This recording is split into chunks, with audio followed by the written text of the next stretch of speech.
What happens when you get too close to the truth about UFOs?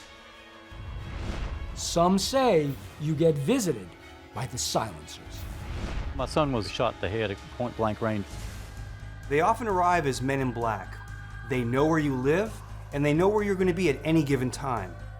He said, "Mr. Rhodes." And of course, I don't know him, but obviously he knew me. Who's behind this supposed covert program? Some say it's a secret government agency. There are at least 20 levels of security clearances above the president. He has no need to know about these programs. During our investigation, we actually captured what might be a real-life silencer. The guy all in black right there. Holy shit, there's a guy all in black right there. This is case number 64206, the silencers.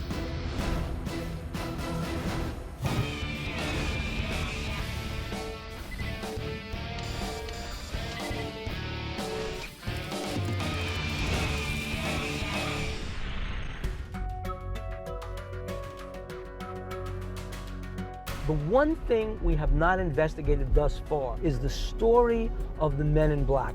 That's kind of the most menacing and threatening part of this field. Who are the people who silence the people who talk about UFOs?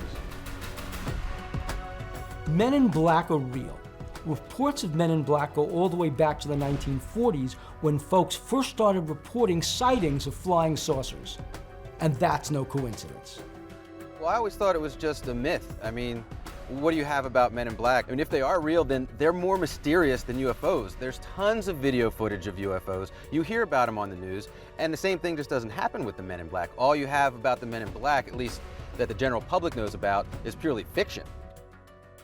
The challenge that I'm going to have with this investigation is separating science fiction from science fact. If men in black are real, then why aren't they mentioned in the vast majority of UFO sightings? We have eyewitness testimony from people who have been visited by the men in black. We're actually going to be talking with people who were threatened, so we know that men in black are a reality. We just don't know exactly what or who they are. On the surface, the mere mention of men in black sounds so unreal and so unbelievable, but there are just too many witnesses and too many cases of men in black encounters to ignore. Men in black appear to be agents of some kind, who mysteriously show up after certain UFO sightings and attempt to silence the witnesses. They reportedly use fear, intimidation, and outright threats to keep people quiet. We have reports of men in black being Army or government officials, hybrids, part alien, part human. We even have reports of men in black being outright alien. In the beginning, they showed up just to retrieve evidence, but it progressed to outright silencing.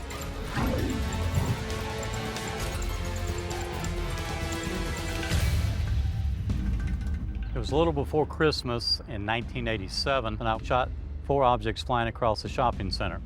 Next thing I know, I'm getting visits from people.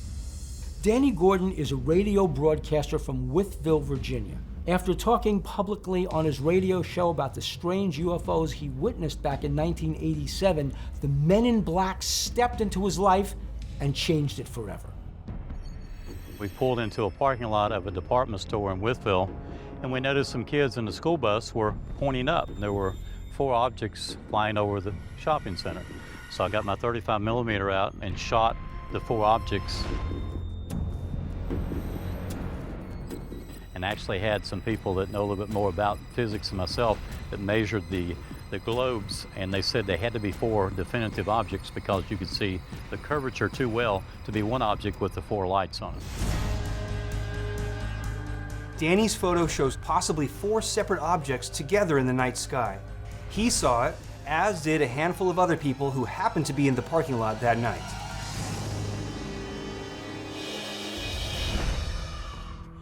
I was the only one standing on the top step and yelling about it, sending news reports to Associated Press, United Press, so it was going out from me, and I really never gave it much thought that it would come back to me as well.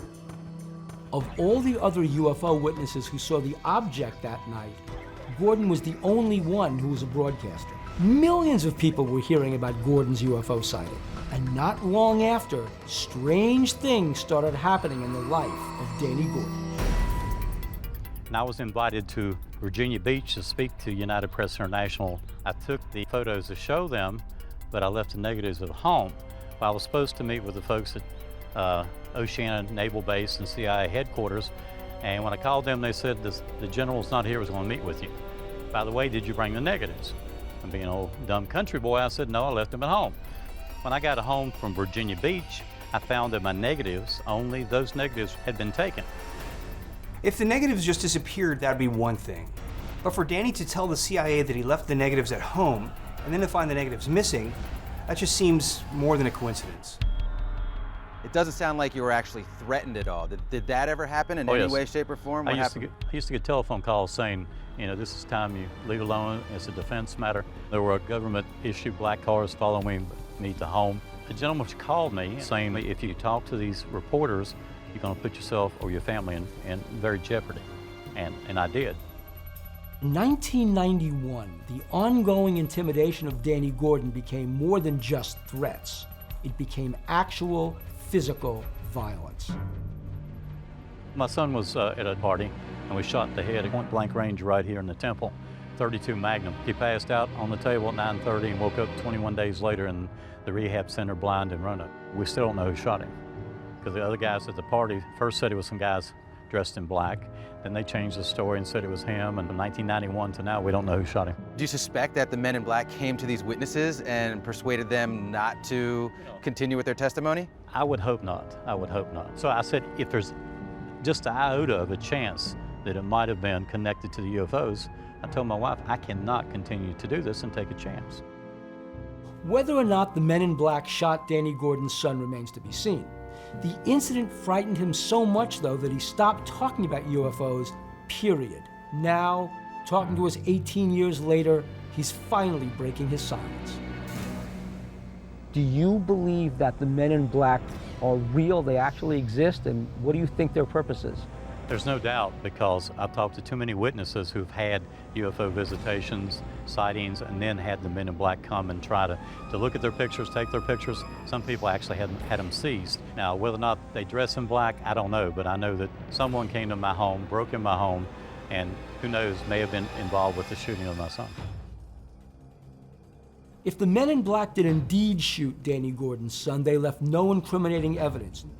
To get closer to the answer, we need to find a case where some tangible evidence was left behind.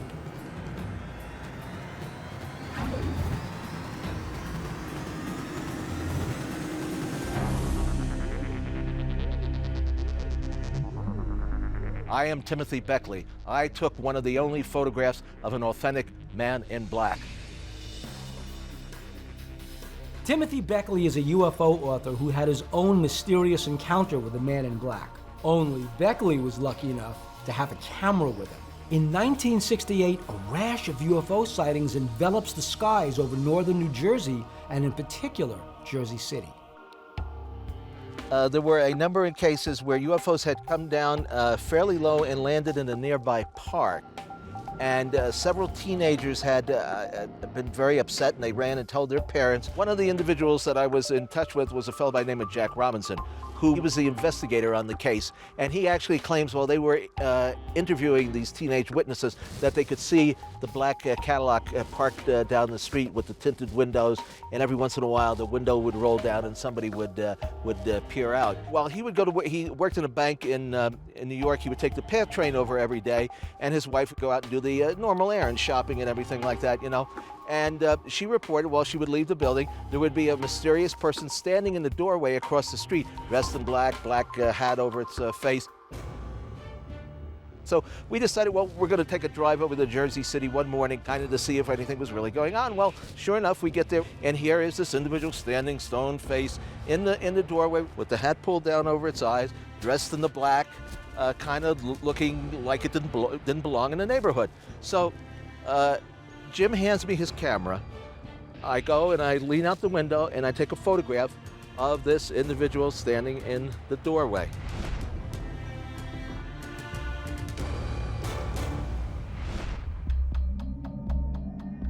What makes you think that this is a man in black as opposed to just a man in a black suit that happens to hang out in the street every day? You know, it's a residential area where they would know everybody who lives in the neighborhood. I mean, especially in this time period, everybody knew their neighbors. You know who lives next door, you know who lives upstairs, and this person doesn't fit.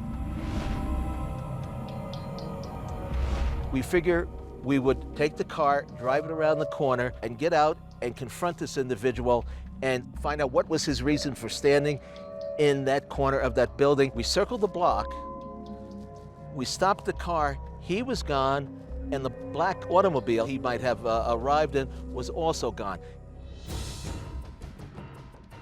He just disappeared almost into thin air. Somehow, Beckley was able to catch the alleged man in black off guard. This is historic. For the first time ever, an actual man in black is caught in a photograph. Yes, Tim Beckley snapped a picture of a man in black. But what if that's just it? A photograph of a man who just happened to be wearing black. You're confident that men in black are real. This is real. This is not mythology. This is not something that somebody made up. No, it is not. This is really happening. And this photograph proves it.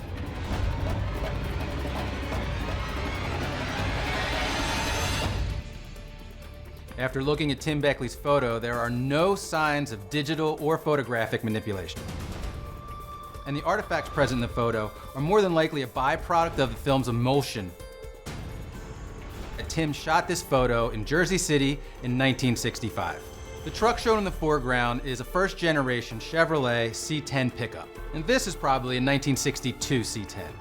You can tell by the rounded single headlight, the inverted windshield wiper on the passenger side, and the large rectangular side view mirrors.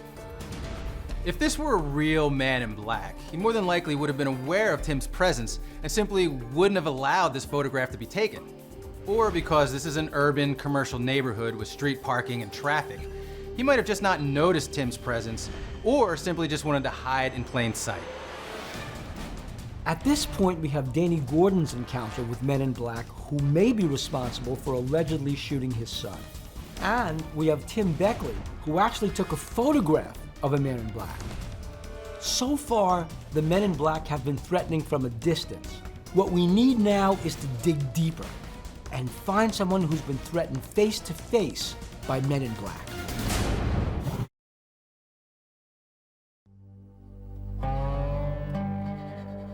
Two men approached, dressed in black. They looked at me and says, "We'll see you again soon." I'm Johnny Sands, and for 34 years I've been intimidated by the men in black.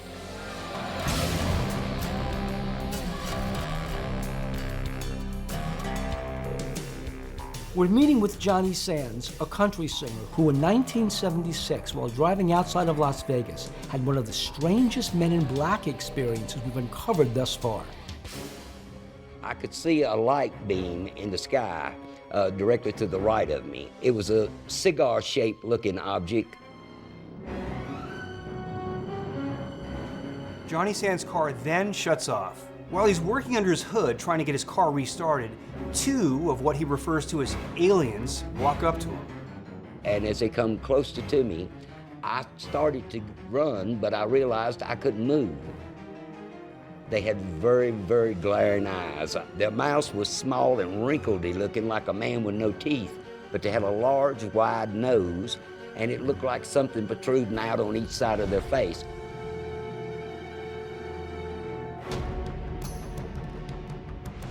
The one began to talk, but he wasn't talking through his mouth. So I asked him, "Where y'all from?" And he said, "Up there."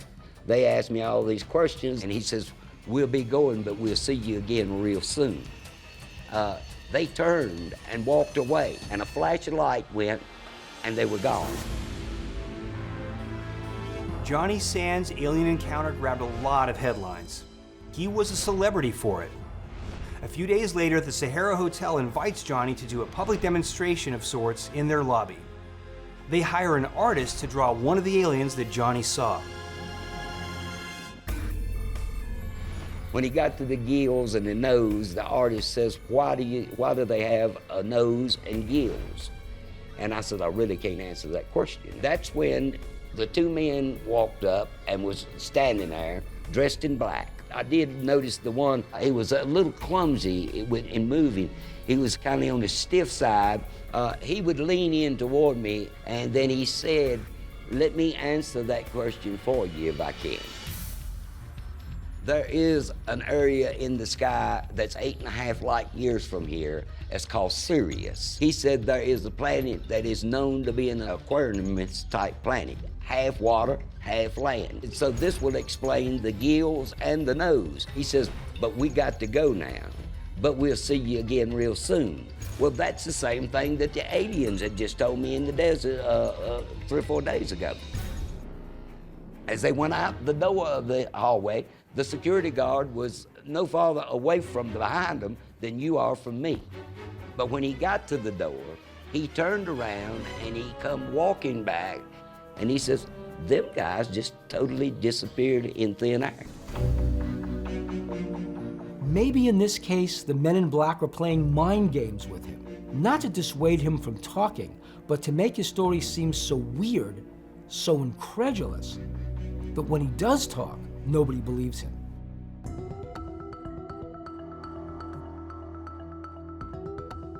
Johnny, this is Mike Brazel. Hey, Mike. Hi, how you Good doing? to meet you. We've drafted Mike Brazel, a forensic sketch artist, so we can wrap our minds around what these men in black might actually look like.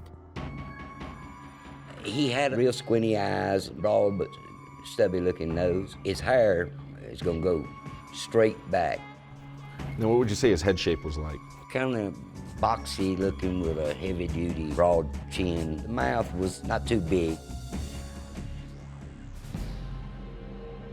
What do you see there? Oh, put the black suit on him, that's it. 34 years you hold this picture in your mind, this is it.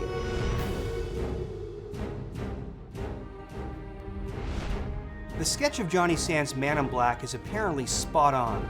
I get a sense that Johnny's actually disturbed by looking at it. What do you think of Johnny Sands' story? He was very specific about what happened. It just seemed like, because of the detail, I think something real happened to Johnny Sands, and I don't think we can ignore that testimony. Johnny Sands not only passed a lie detector test, but he also passed a voice stress test. According to the authorities, he's apparently telling the truth, and as far-fetched as it sounds, I'm inclined to believe him. We're hearing a lot of different things. We're hearing that some of them are intimidating. Others are acting very weird, like possibly they're alien, as you might suggest. And so far, the only pattern that I have is that these people are seeing men dressed in black clothing. I mean, it's not just seeing men in black clothing. They're seeing men who surveil things like the photograph that Timothy Beckley showed us, or people who give warnings and then follow through on the warning. Whether these men in black are humans trying to protect the secrecy of the presence of UFOs, or whether they're actual aliens observing what we're doing, one thing is crystal clear. There is a direct connection between men in black and UFOs.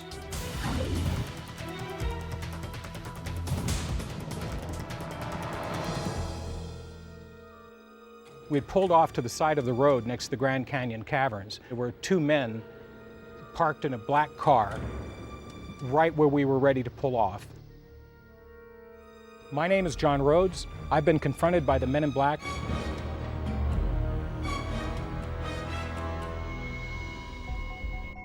We met John Rhodes in a previous investigation when we were looking for an underground alien base in Dulce, New Mexico.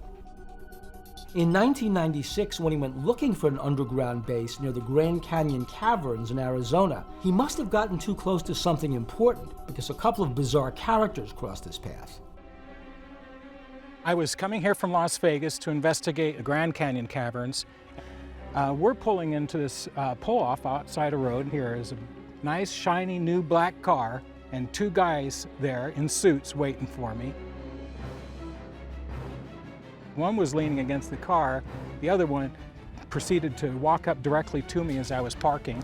I got out of the car. The gentleman came over to my vehicle, and eye to eye, he turned around. He said, "Mr. Rhodes." And of course, I don't know him, but obviously he knew me. So these guys knew your name? Yes. Wow. They knew my name. More importantly, they knew I was going to be right there.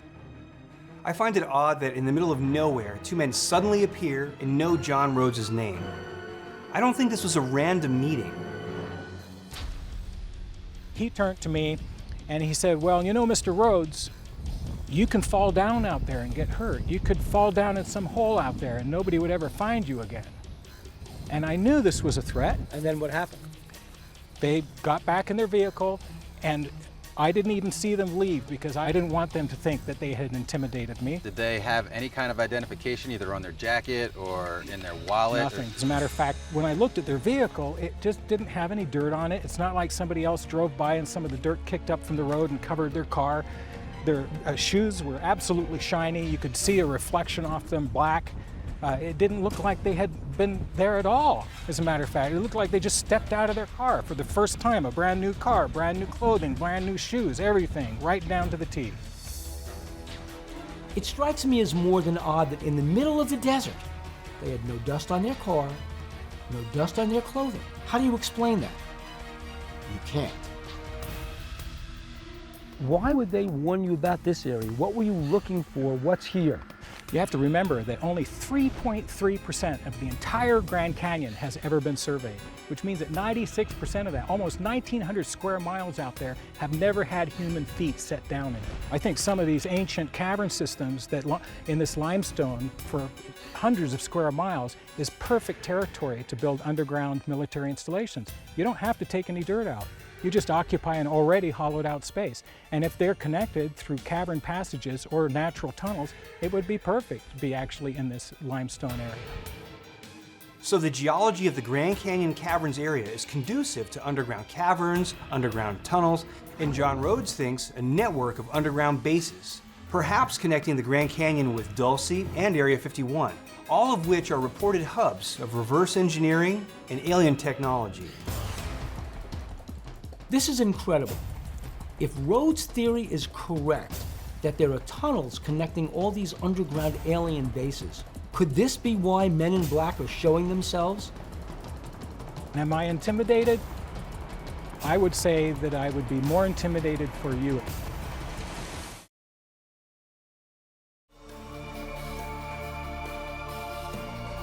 We're meeting with Michael Schratt, a military aerospace historian who, in his research, has figured out how the U.S. government might be behind the Men in Black. So, Mike, let's get right down to it. Who are the Men in Black and who pays their paychecks?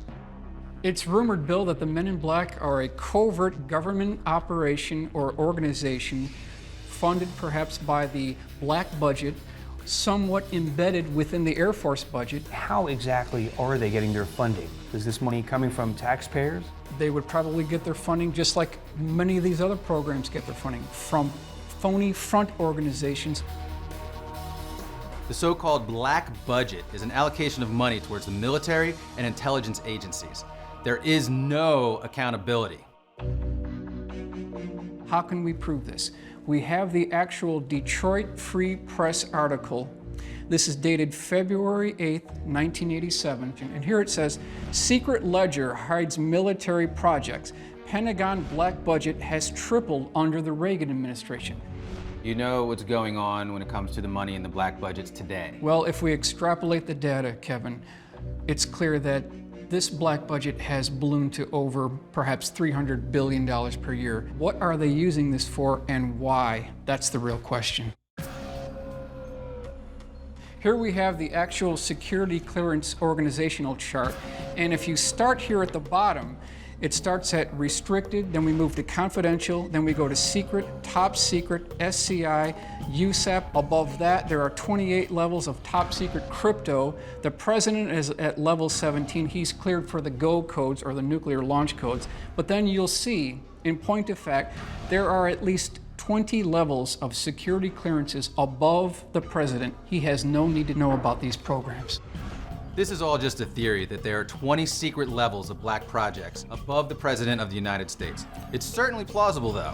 And if Men in Black are really tied into the US government, then it's quite possible that the President would have no idea. It's plausible deniability. Now, if these programs are that secret and they're so important to our national security, What kind of measures would be taken by some kind of agency if some of that information was to get out? If you can take a craft that can be to Mars and back by lunchtime, are you going to let that technology out to your competitors, your adversaries, or people within the government? No, they're going to keep it completely black, completely unacknowledged. They've got to control the high ground at any cost. Would they go as far as to use deadly force? Without a doubt.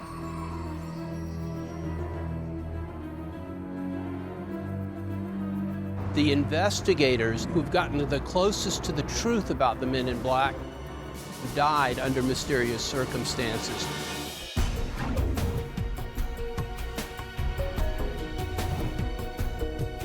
T. Allen Greenfield is a UFO researcher and author who's been investigating the Men in Black phenomenon for decades, and he knows just how far they'll go to silence people who know too much. There is a tendency to believe that the best cases about the Men in Black are old cases. A lot of the later cases don't get the same kind of publicity for one simple reason. Most of the people who specialized in investigating Men in Black died off mysteriously. And none of them were older than their 40s or 50s. The people who got the closest to the truth died. One famous ufologist is the legendary author Morris K. Jessup, a pioneer. He wrote numerous books, and some researchers believe that when he got too close to the truth, the Men in Black silenced him once and for all. Jessup wrote a book called The Case for the UFOs. Supposedly, this perfectly well-balanced man who had no reason to commit suicide was suicided. He supposedly had asphyxiated himself in a car, apparently with such an elaborate way of doing it. It was obviously done by a third party or parties who had reason for Mr. Jessup to appear to have committed suicide. Police investigating on the scene said that it appeared to be a murder faked as a suicide. I believe that he was murdered because he had stumbled upon something in his book. He was a victim of what we can call the Men in Black. Another case of a UFO researcher dying an untimely death, allegedly at the hands of the Men in Black, is Frank Edwards. Edwards was at one time a very famous mutual radio network broadcaster who was indeed talking a lot about UFOs. His life was threatened. He ignored it. He continued to broadcast, and then he wrote Flying Saucers, Serious Business. Right. It's the only one that made the New York Times bestseller list, sold over 1 million copies. Not too long after that, he turned to his wife and said, "Mary, I have the strangest feeling," and dropped cold dead. Was a cause of death ever determined? They said heart failure, but he didn't have any of the usual symptoms one would associate with a heart attack. I think it was some sort of poisoning of sorts, and it was a warning to all of us who were serious about ufology. Officials ruled the cause of Frank Edwards' death an apparent heart attack. However, medically, an apparent heart attack and an actual heart attack are two different things entirely. And shortly after that, strike three hit. Jim Keith wrote a book called Casebook of the Men in Black, and he died of a wrenched ankle. Nothing else wrong with it. Young man in great health, strained his ankle, and was dead. According to recent studies, simple injuries like ankle sprains can increase the risk of blood clots, simply because blood tends to stagnate in the injured area. So dying from an ankle sprain, although rare, is possible. Maybe he had a blood clot, maybe he didn't. The probability is he died because he talked too much about the Men in Black. Always good to see you, and just be careful. Thanks, Alan. Thank you very much.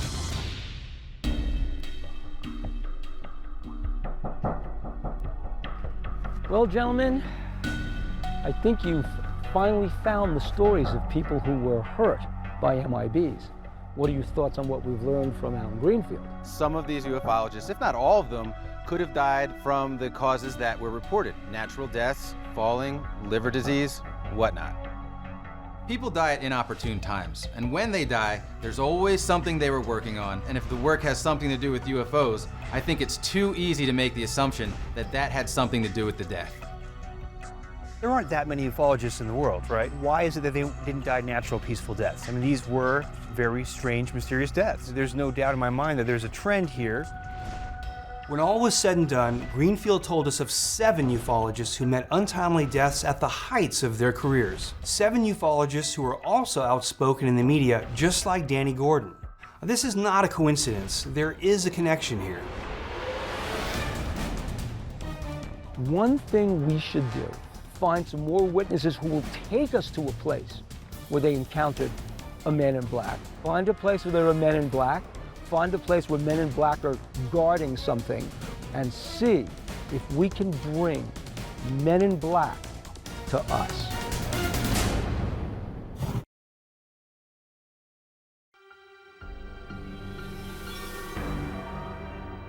We're here in Utah investigating the Men in Black. About 85 miles southwest of Salt Lake City is a military facility called the Dugway Proving Grounds. It was constructed in 1942 to test and develop chemical and biological weapons for World War II.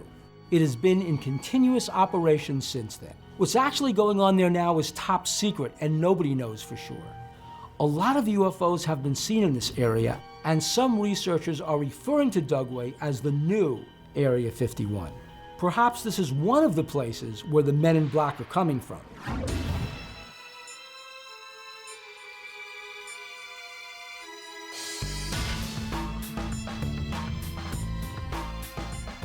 Hello. Kevin, hi. Pat? Dave. Pat, good to meet you. Dave Rosenfeld is a Utah UFO researcher who's been investigating the Dugway Proving Ground for a long time. He's taken some amazing pictures of UFOs and other things in the skies over Dugway, and he's uncovered some inside information. I got the information from a particular individual that works at Dugway. And this information was dates, times, locations of testing. Lasers, ring lasers, invisible camouflage, aerial vehicles testing. It was a big list. You know, when they do these kind of tests, it does attract UFOs. Dave posted this information on his public website, and then something happened. About 8 o'clock at night, got a knock on the door. 2 individuals, one's at the door, one's at the car, dressed in dark uniforms. Could you describe the car that they arrived in? It was a black car, 4-door. Any insignia on the car, numbers? Government plates. The guy that came to the door has got a crew cut, he's blonde, very intimidating, he's got the cop glasses on. He asked me first, "Are you Dave Rosenfeld?" And I says, "Yes." He says, "Well, we've got some particular information on your website that we need to get off immediately." He more or less asked me if my computer was in the house. I said, "Yes." He said, "Well, can I come in and watch you take it off the website right now?" And I said, "Yeah, it'll be off in 10 minutes. He came in, watched me do it. It ended with them saying, we don't want to see anything like this again on your website. If we see it again, we'll be back, and you don't want us to come back."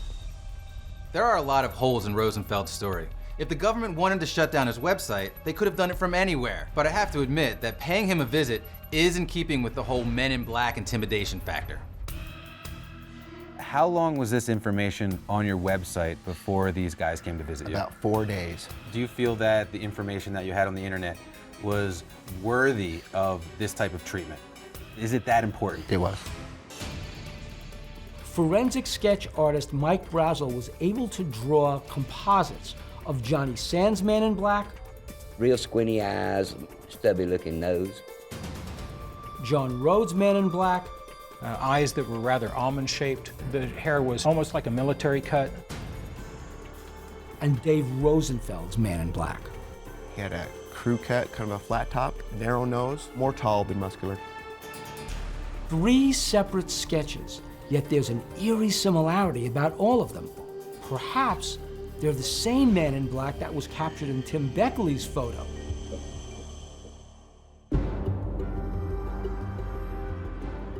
clearly there is a UFO Man in Black connection at Dugway, it really is starting to sound like the new Area 51. Perhaps there's a contingent of Men in Black originating out of Dugway.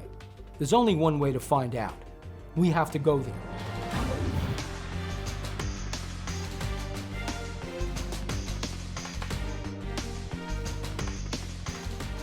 We're meeting with Ken Storch and Bob X, who are instrumental in our investigation of underground bases both near here and in Dulce, New Mexico. Ken and Bob have been investigating Dugway for years, and they too had a run-in with Men in Black. We had intel that this area was the new Area 51, and so we came out here to gather intel and to verify if indeed that was the case. We had stopped in at Willow Springs Lodge, and a gentleman up there that owned it said, "Are you boys going out into the desert?" And we said, "Yeah." He said, "There's been some strange things happening out in the desert." He said, "Well, are you guys carrying? Do you have guns?" And we said, "Well, yeah." And he said, "Well, good." He said, "Just be alert." So we drove out to this location. It was about 9 o'clock in the morning, and as I pulled out of the little turnout, I looked in the mirror and I could see a dust cloud coming real fast.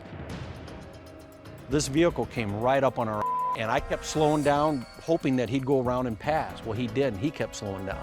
Finally, Bob said, "Hey, pull over, I've had enough of this." We pulled over, Bob bailed out of the car. I stayed in the car and I adjusted the mirror. Now, there were two individuals in the car. No insignia on the vehicle, no light bar, no nothing. The driver got out, Bob got out. I walk in between the vehicles. He had bloused pants on. Right. Had a vest. I couldn't see a badge, but I knew this guy was dressed in black. He says, "What are you doing out here?" I said, "I'm just taking some pictures." He says, "I need to see some identification." I says, "I need to see who you are." And this man goes, "This is all you need to see." And he points to the G14 tag. A G14 tag or license plate is a government plate. The General Service Administration, or GSA, maintains vehicles in a motor pool across the country for official use by government agencies and departments. They're numbered G11 through G91. G14 is issued for an interagency motor pool system for large cars. You can see this place is very remote. There was the two of them and the two of us and nothing else around. And it could have gone south. So I had my weapon down between my legs. I had the driver's mirror focused on him and the rear view mirror focused on the passenger. They were expecting to intimidate us into giving up what we were doing and you know, pretty much drop to our knees and you know, the Holy Grail type of thing. Well, it didn't happen that way. After that, got back in the vehicle, we took off. He followed us all the way to where the road turns, and we went to Vernon, and he went straight, but he was still on our butt.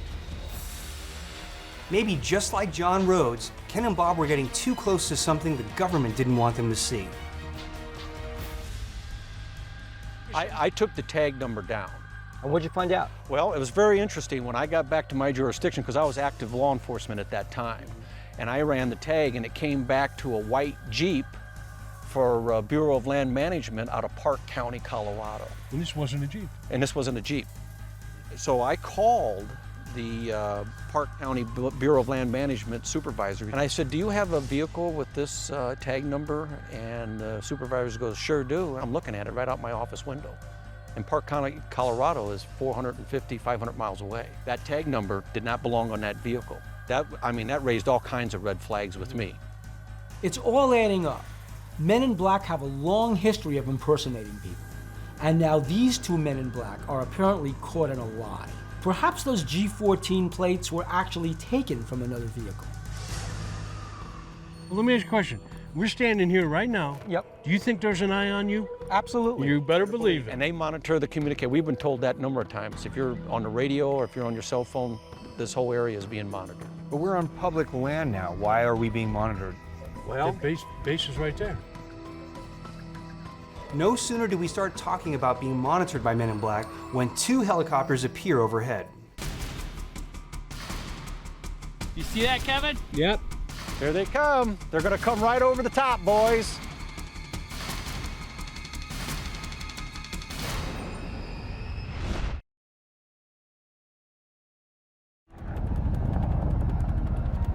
But how ironic that they picked this spot to fly over. Would you say they're black? See any insignia on them? I don't see that. That's not olive drab. That's not olive drab. No, it's not, and there's no insignia. Do you see a tail number? No, I would say those were black. They were black helicopters. They were. Yeah. That's really weird. I've worked with a lot of Chinooks, man. They're olive drab.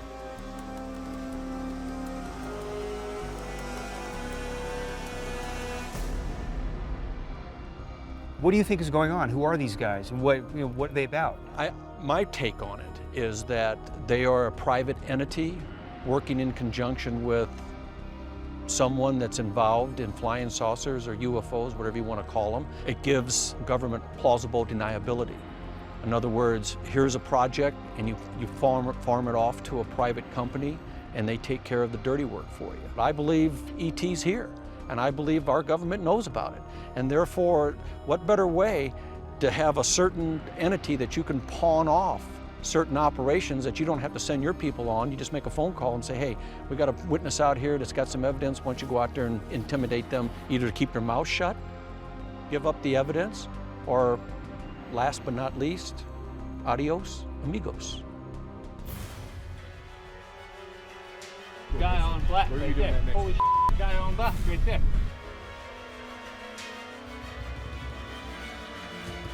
Is he on black? He's getting in, he's walking in front of the white truck parked next to the building. Backing up. Dude, they just hit that truck. The truck pulled behind the building. It's sitting right there behind the building. We're here at Dugway talking about the Men in Black. Is it a coincidence that a man in black has been apparently surveilling us for the whole time?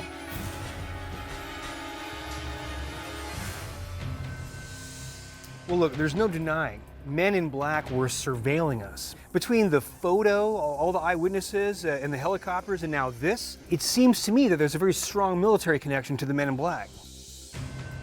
As investigators, we've gotten closer to the Men in Black than anyone. We've heard stories of threats and intimidation, and we've experienced some of that ourselves. They're real, and they know more about the UFO phenomenon than anyone. We did have credible witnesses, and it's hard to question first-hand accounts. But when you look at the sightings, the threats, the intimidations, and even our own encounter at Dugway, I think it's very likely that we're talking about coincidences here. Between the helicopters on a routine flight path and a maintenance man working the grounds, like many UFO sightings, these are just chance encounters. You guys are missing the big point, that the black projects that employ Men in Black has become so secret, so buried, so covered up by lies and distortion that even the Men in Black don't realize they're Men in Black. Men in Black have been around ever since the 1950s. And in the UFO community, there are all kinds of stories rife with threats, menace, and actual physical violence. When we got too close, Men in Black even approached us. We know how nefarious they are, and we know they're guarding a secret. And they will go to any lengths to keep that truth from being disclosed.